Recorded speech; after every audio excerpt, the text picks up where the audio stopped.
যারা নিজের কিছু একটা মনে করে, আছে না, মনে মনে নিজের কিছু একটা মনে করে, আমি সব, আমি সব, আমার হাতে তো ক্ষমতা আছে, টাকা পয়সা কি কম আছে আমার?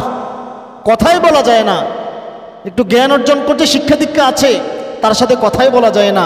অন্যকে এমনভাবে কথা বলে, হ্যাঁ জ্ঞান করে কথা বলে, মাস্টার ডিগ্রি কমপ্লিট করেছে, পিএইচডি করেছে, বিসিএস ক্যাডার হয়েছে, তার সাথে কথাই বলা যায় না।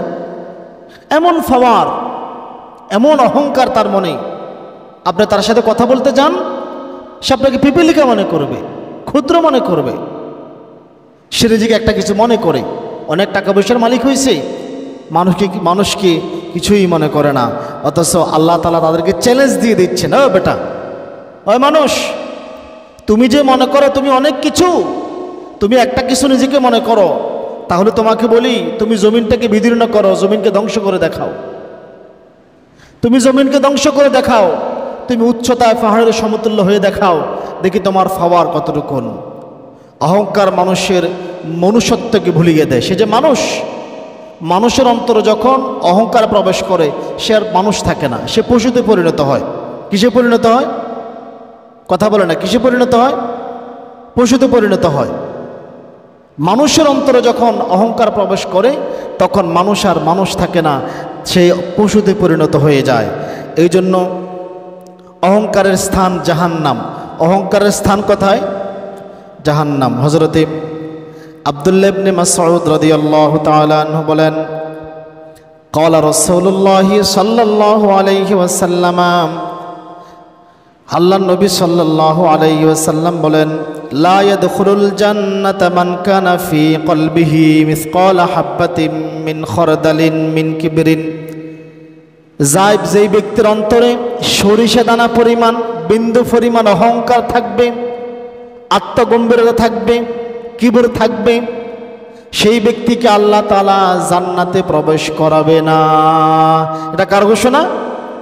আল্লাহ নবী সাল্লাল্লাহু আলাইহি সাল্লাম বলতেছেন, যেই ব্যক্তির অন্তরে বিন্দু পরিমাণ অহংকার থাকবে, কিবর থাকবে, অহংকার থাকবে, আল্লাহ তাআলা তাকে জান্নাতে প্রবেশ করাবে না। কিসের অহংকার মানুষের? কিসের অহংকার?